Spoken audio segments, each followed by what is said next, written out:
Question number 3 करते हैं, exercise 3.3 का। Form the pair of linear equations for the following problems and find their solutions by substitution method. मतलब पहले linear equation को form करो, बनाओ, और उसके बाद सब्स्टिट्यूशन मेथड से उसको सोल्व करो, उसका सॉल्यूशन निकालो। निम्न संख्याओं में रखे समीकरण युग्म बनाइए, फिर उनके हल प्रतिस्थापन विधि से निकालिए। देखो विधि दे रखी है प्रतिस्थापन, तो प्रतिस्थापन से ही निकालेंगे।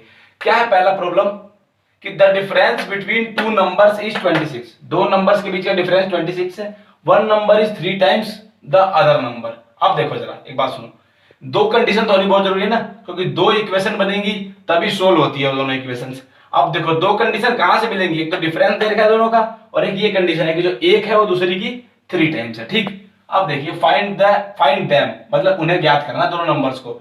दो संख्याओं का अंतर 26 है, एक तो ये कंडीशन है, और एक संख्या दूसरी की 3 गुनी है। हमें उन्हें ज्ञात करना दोनों संख्याओं को। तो अब दोनों संख्या मानेंगे, पहले लिखेंगे लेट द फर्स्ट नंबर, माना पहली संख्या, माना पहली संख्या। तो पहली संख्या क्या मान लिया मैंने, x मान ली।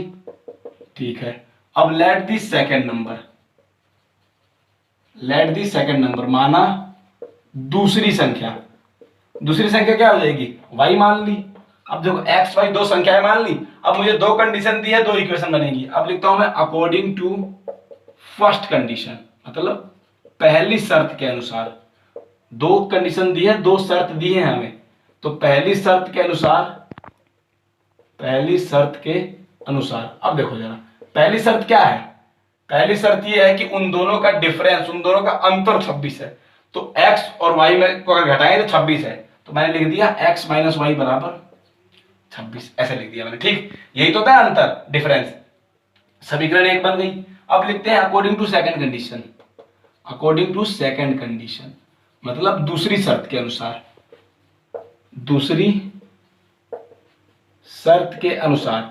दूसरी शर्त क्या कहती है, दूसरी कंडीशन ये है कि जो एक नंबर है ना वो दूसरी का 3 गुना है। अब देखो, अब इसमें से ना हम किसी को भी दूसरी का 3 गुना नहीं लिख सकते।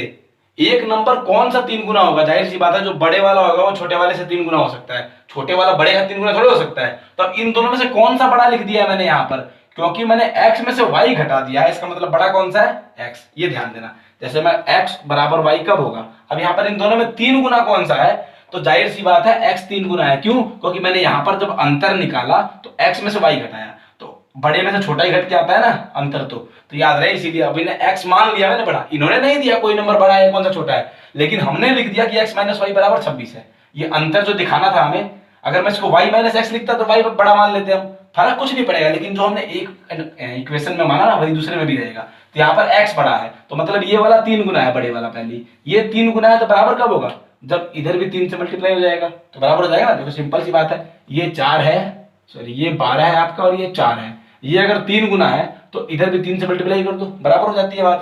तो ये क्या हो जाएगा आपका, ये इधर आएगा तो x माइनस 3y बराबर 0। समीकरण 2। अब देखो ये दो समीकरण है, प्रतिस्थापन विधि से आपको हल करना आता है, सब्स्टिट्यूशन मेथड से, बस सिखाए आपके ऊपर सारे सवाल ऐसे ही थे। Second part, the larger of the two supplementary angles exceeds the smaller by 18 degrees, find them. मतलब जो लार्जर एंगल है ना सप्लीमेंट्री एंगल्स का, देखो सप्लीमेंट्री एंगल्स का मतलब वो एंगल्स होते हैं जिनका सम 180 डिग्री होता है। ठीक, अब देखो उनमें से जो बड़े वाला है वो क्या है, exceeds the smaller by 18 degree, बड़े वाला छोटे से 18 डिग्री ज्यादा है। ठीक, ये दिया हुआ है, फाइंड देम, उन दोनों को फाइंड करो। दो संपूरक कोणों में बड़ा कोण छोटे कोण से 18 डिग्री अधिक है। तो मैंने अभी बताया संपूरक कोण का मतलब क्या है, जिनका योग 180 डिग्री हो, और उसमें छोटा कोण बड़े से 18 डिग्री मतलब कम है, छोटे वाला से बड़ा जो है वो 18 डिग्री अधिक है। लिखा हुआ है ना कि बड़ा कोण छोटे कोण से 18 डिग्री अधिक है, उन्हें ज्ञात करना। देखो दो कंडीशन चाहिए होती है जब दो इक्वेशन बनती है। दो कंडीशन कहाँ है यहाँ पर, आपको तो एक ही कंडीशन दी हुई है कि जो बड़े वाला है वो छोटे से 18 अधिक है। लेकिन ऑटोमेटिक एक बात समझो कि अगर सप्लीमेंट्री एंगल्स हैं, अगर वो संपूरक कोण है, मतलब उन दोनों का सम भी तो 180 डिग्री होगा, तो एक कंडीशन ये हो जाएगी आपकी। ठीक, अब देखो सीधा लिखते हैं, दोनों को निकालना है, तो आप लिखोगे इसका सेकंड पार्ट कि लेट दी लार्जर एंगल, माना कि बड़े वाला जो कोण है, माना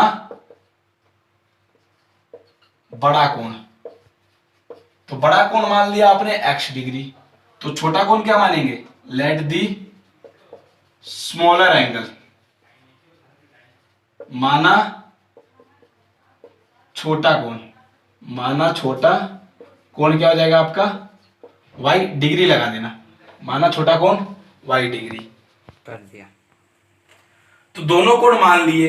अब देखिए जरा, अकॉर्डिंग दो कंडीशन यहां पे कौन कौन सी है, देखो पहली कंडीशन नहीं दिया, हम सीधा लिखेंगे कि since these are supplementary angles, ये सप्लीमेंट्री एंगल्स है ना आपके, since these are supplementary angles, मतलब चूंकि चूंकि ये संपूरक कोण है, अगर ये संपूरक कोण है इसका मतलब क्या है कि इन दोनों का सम 180 डिग्री है, तो लो, तो x plus y is equal to क्या हो जाएगा 180 डिग्री। ये पहली इक्वेशन बन गई, पहली समीकरण बनेगी। क्यों? क्योंकि दोनों संपूरक कोण दिए हुए हैं ना हमें, तो दोनों का योग तो 180 डिग्री होगा ही। अब इसकी जो एक और कंडीशन है, अकॉर्डिंग टू सेकंड कंडीशन, इसकी जो सेकंड कंडीशन है वो क्या है, दूसरी शर्त। दूसरी शर्त ये है कि जो बड़े वाला कोण है वो छोटे से 18 ज्यादा है। तो ये देखो जरा, ये x ये y, हमने बड़ा कौन सा माना है, हमने तो बड़े वाला कोण x माना है, तो ये जो बड़े वाला है x ये क्या है 18 अधिक है। तो ऐसा केस जब भी होता है कि इन दोनों में से एक बड़ा या छोटा है, तो कैसे बराबर करते हैं, जैसे ये 18 अधिक है तो बराबर करने के दो ही तरीके हैं, या तो इसमें से 18 घटा दो या इसमें 18 जोड़ दो, एक ही बात है। y इधर आएगा तो x माइनस वाई बराबर 18, ये समीकरण 2 हो गई आपकी, दोनों इक्वेशन बन गई। अब इसे आप सब्स्टिट्यूशन मेथड से सोल्व कर देंगे तो बस इजी। तो ये बात समझ आई, नहीं तो बहुत बार कर चुके होंगे। सिंपल मान लो जी, ये आपका 26 है, ठीक, ये 8 है, ये 18 अधिक है, तो बराबर कब होगा, तो इसमें से 18 घटा दो या यहाँ पर 18 आप जोड़ दो, तब जाकर दोनों बराबर हो पाते हैं। तो ऐसा हमेशा करते हैं, जब भी दिया हो ये उससे ज्यादा है या कम है तब। तो दो इक्वेशन बन गई, इसे सोल्व करना है बस। इक्वेशन आप खुद सोल्व करते हैं, तो यहाँ पर जो इक्वेशन है ना वो बहुत ईजी वाली आती है। थर्ड पार्ट में क्या है, कह रहा है कि the coach of a cricket team buys 7 bats and 6 balls for ₹3,800। मतलब एक कोच है क्रिकेट टीम के, उसने वो क्या करती है, 7 बैट खरीदती है और 6 बॉल खरीदती है। Later she buys 3 bats and 5 balls, उसके बाद 3 बैट और 5 बॉल्स खरीदती है, इतने रुपए में। दोनों का कॉस्ट दिया हुआ है। अब हमें क्या निकालना है, find the cost of each bat and each ball, मतलब एक बैट और एक बॉल की कॉस्ट निकालनी है हमें, ठीक। वही हिंदी में, क्रिकेट टीम के कोच ने 7 बल्ले और 6 गेंदे 3800 रुपए में खरीदी, बाद में उसने 3 बल्ले और 5 गेंद 1750 रुपए में खरीदी। प्रत्येक बल्ले प्रत्येक गेंद का मूल्य ज्ञात करना है, तो जो ज्ञात करना वही मानेंगे। So let the cost of, प्रत्येक मतलब एक होता है ना, let the cost of 1 bat, माना एक बल्ले का मूल्य, तो एक बल्ले का मूल्य मान लिया आपने x रुपए, ठीक, x रुपए मान लिया। अब ऐसे ही मानेंगे let the cost of 1 ball, माना एक गेंद का मूल्य, वो मान लिया आपने y रुपए, ठीक। तो यूनिट अगर होती है ना x y के साथ कोई, तो लिखनी पड़ती है। एज लिख रहे हैं तो ईयर्स लिखना पड़ेगा, डिस्टेंस लिख रहे हैं तो मीटर किलोमीटर लिखना पड़ता है। अगर इनकी यूनिट होती है तो लिखनी पड़ती है। तो भाई जो कॉस्ट है वो तो रुपए में होगा ना, तो रुपए का मैंने सही लगा दिया। अब देखो हमें 2 कंडीशन दी है अकॉर्डिंग टू फर्स्ट कंडीशन। अब ये कैसे दी है 2 कंडीशन, देखो पहली कंडीशन क्या है कि उसने 7 बल्ले और 6 गेंदें खरीदी और कुल मिला के 3800 रुपए खर्च हुए। तो एक बार बताओ, अगर 7 बैट खरीदे तो कितने रुपए में आए होंगे। अगर एक बैट की कॉस्ट x रुपए है तो 7 बैट की 7 गुना x रुपए। ऐसे ही अगर 6 बॉल की कॉस्ट निकाले तो एक बॉल की कॉस्ट y रुपए है, तो 6 बॉल की 6 गुना y रुपए। तो 7 बैट और 6 बॉल की कीमत को जोड़कर ही तो 3800 रुपए दिए उसने, इन दोनों को मिलाकर ही तो 3800 रुपए दिए हैं। तो सिंपल सी बात है, 7 बैट का मतलब क्या कि 7x रुपए, एक का x है 7 का 7x हो जाएगा। 6 बॉल का मतलब क्या 6y रुपए, क्योंकि एक बॉल की कीमत y है, 6 बॉल की 6y रुपए हो जाएगी। और ये दोनों कुल मिलाए कितने रुपए हैं, तो 3800 रुपए। ये आपकी पहली इक्वेशन बन गई, 7 बॉल 6 गेंद कुल मिला के 3800 रुपए। ऐसे ही according to second condition, Hindi वाले क्या लिखेंगे, दूसरी शर्त के अनुसार। सेकंड कंडीशन सेम वही कॉन्सेप्ट, 3 बल्ले और 5 गेंद, तो 3 बल्ले मतलब 3x रुपए, 5 गेंद मतलब 5y रुपए, इज इक्वल टू किसके 1750 रुपए के। समीकरण 2 हो गई। तो बस 1 और 2 से आपको सोल्व कर देना है। जो x की वैल्यू आएगी वो एक बल्ले की कीमत होगी, जो y की वैल्यू आएगी वो एक गेंद की कीमत होगी। थर्ड पार्ट ऐसे सोल्व आप खुद करेंगे, मैं कह ही रहा हूँ, इजिली सोल्व हो जाएंगे सारे। अगर आपने फर्स्ट क्वेश्चन के सभी पार्ट करे हैं तो मैं सही कह रहा हूँ, बिल्कुल उनकी तुलना में तो बहुत ही इजी है। फोर्थ पार्ट देखो इसका, the taxi charges in A city consist of a fixed charge together with the charge of distance covered, मतलब एक टैक्सी जो है, टैक्सी का जो चार्ज है ना सिटी में, वो कैसे है, एक तो फिक्स चार्ज है और दूसरा किलोमीटर का भी चार्ज है, डिस्टेंस कवर का भी चार्ज है। For a distance of 10 kilometre, 10 kilometre के लिए क्या है, द चार्ज पेड इज ₹105, मतलब 10 किलोमीटर के लिए 105 रुपए पे करें। And for a journey of 15 kilometre, 15 kilometre की जर्नी के लिए द चार्ज पेड इज ₹155, 155 रुपए पे करें।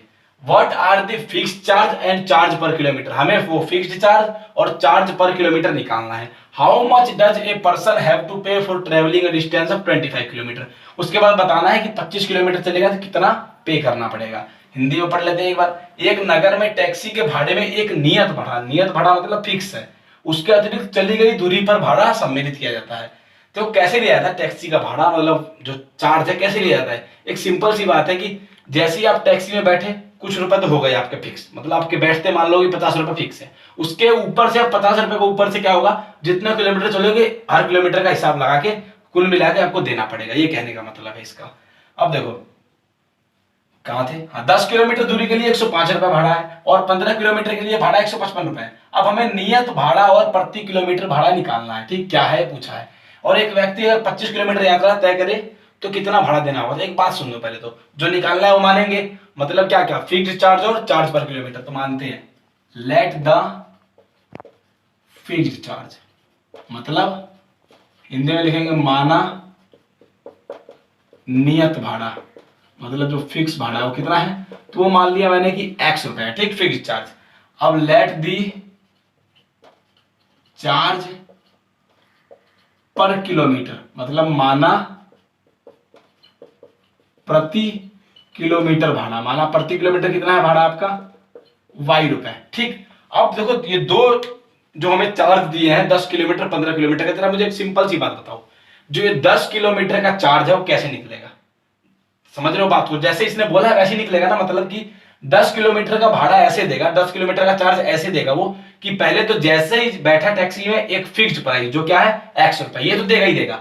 उसके बाद हर किलोमीटर का किराया कितना है, y रुपए है, तो 10y ये देगा। एक तो पहले सिंपल से एग्जांपल समझो, मान लो मैं कहता हूं जी कि आपको जाना है 10 किलोमीटर, ठीक, और टैक्सी का भाड़ा कैसे है कि टैक्सी में बैठते तो 50 रुपए, ये 50 रुपए तो फिक्स है, ठीक।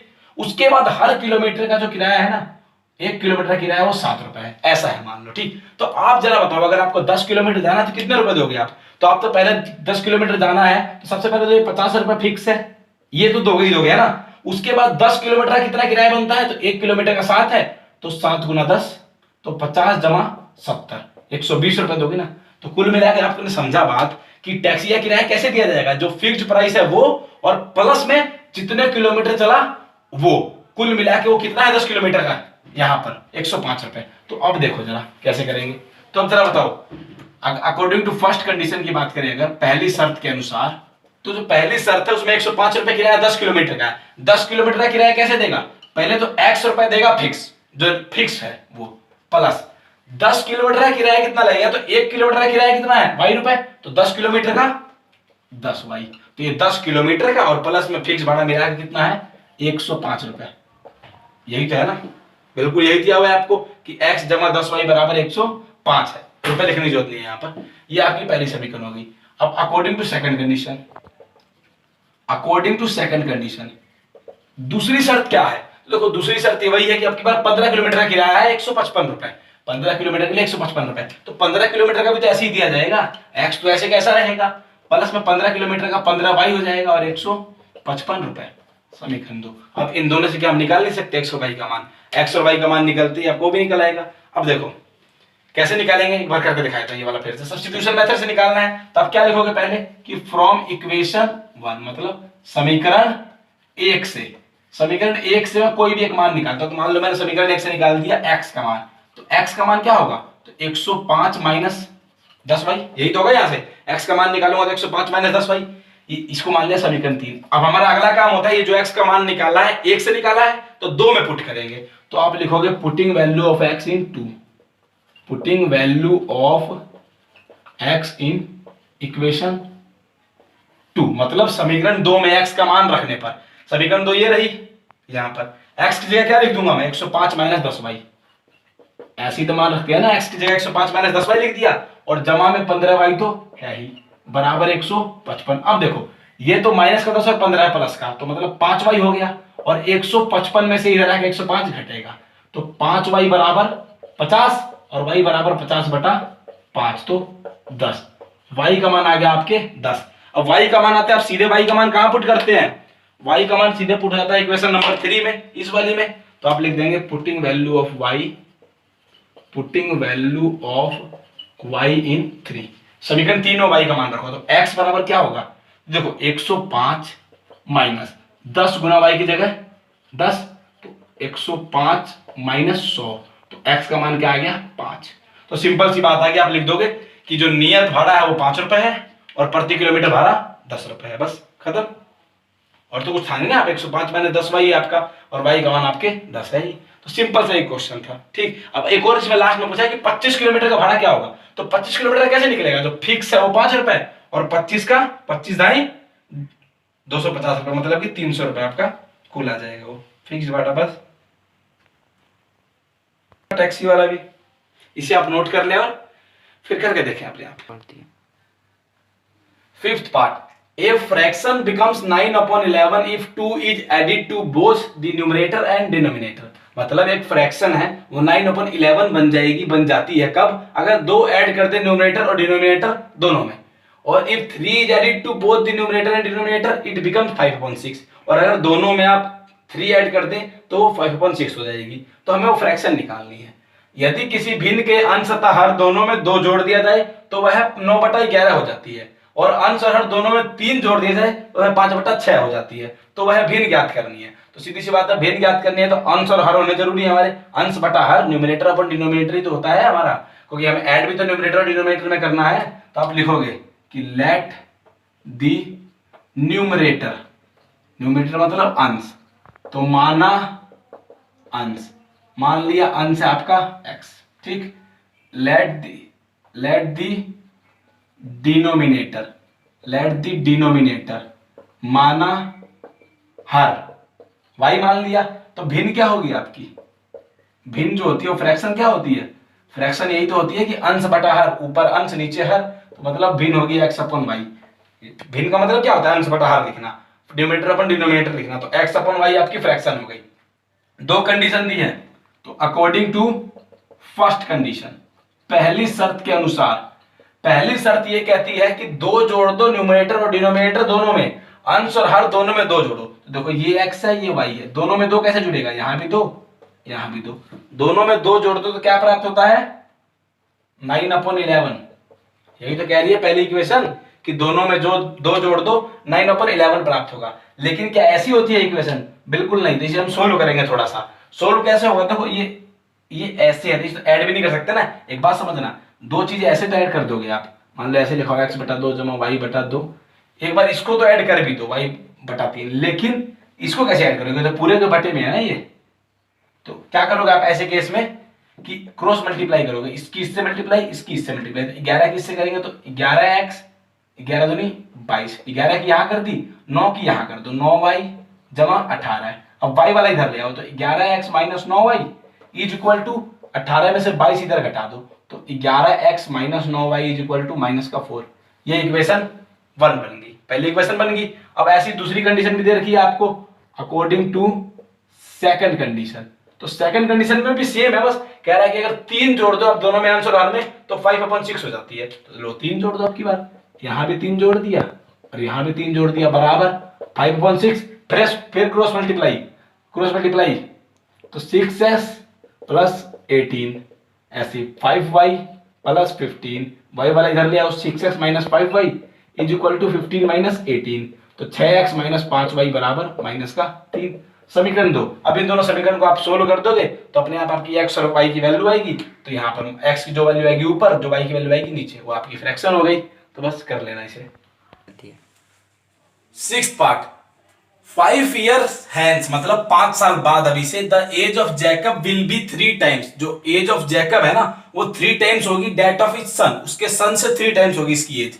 5 years अगो, 5 साल पहले जो जैकब्स की एज थी वाज 7 टाइम्स, जैकब की 7 टाइम्स थी that of his son, son से। What are their present age, दोनों की प्रेजेंट एज बतानी है हमें। 5 वर्ष बाद जैकब की आयु उसके पुत्र की आयु की 3 गुनी हो जाएगी। 5 वर्ष पूर्व जैकब की आयु उसके पुत्र से 7 गुनी थी। उनकी वर्तमान आयु क्या है? तो आप सीधे दोनों की वर्तमान आयु मानोगे, दोनों की वर्तमान आयु मान लेते हैं। लेट दी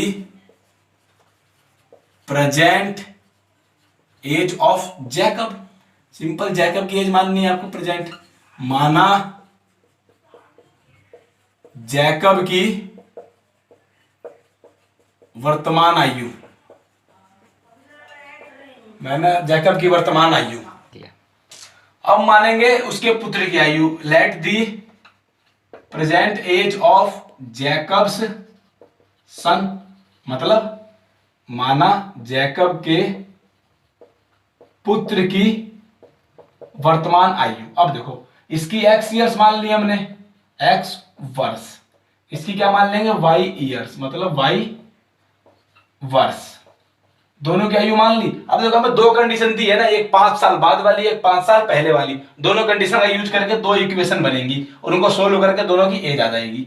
तो अकॉर्डिंग टू फर्स्ट कंडीशन, पहली शर्त के अनुसार, पहली शर्त में क्या कह रहा है कि 5 साल बाद, तो बात बताओ पहले तो बताओ दोनों की 5 साल बाद आयु होगी क्या? इसकी भी +5, इसकी भी +5, यही है ना। देखो 5 साल बाद दोनों की आयु तो ये होगी, दोनों की एज यही होगी 5 साल बाद, प्लस में 5 हो जाएगा।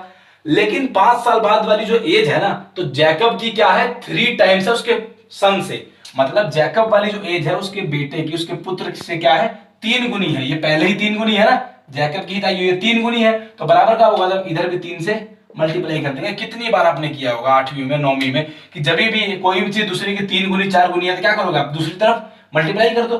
समझ लो बात, मान लो कि ये 12 है, ये 4 है, ये 3 गुनी पहले ही है, तो 3 से मल्टीप्लाई करके तो बराबर होगा ये दोनों, तो ये 3 गुनी है, यहाँ 3 से मल्टीप्लाई कर दी। ये x + 5 = 3y + 15, अंदर मल्टीप्लाई कर दी, इधर आके 3y घटेगा और 15 में से 5 घटेगा, x y इधर कर दिया और कांस्टेंट उधर कर दिए, x - 3y = 10, पहली समीकरण। अब होती है दूसरी कंडीशन, तो according to second condition same है, वो 5 साल पहले वाली है, कह रहा 5 साल पहले, तो 5 साल पहले इसकी तो ये होगी और इसकी भी यही होगी, यही तो होगा। 5 साल पहले इसकी भी -5, इसकी भी -5 हो जाएगी प्रेजेंट में से।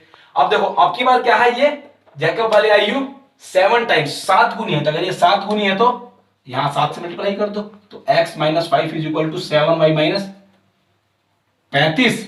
इसको आगे हल करेंगे तो इधर आ जाएगा ये x - 7y और ये 35 में से उधर जाएगा घट जाएगा, सॉरी जुड़ जाएगा 5, तो x - 7y = 40। समीकरण 2 हो गई आपकी बस, तो 2 इक्वेशन बन गई और सोल्व हो जाएगी।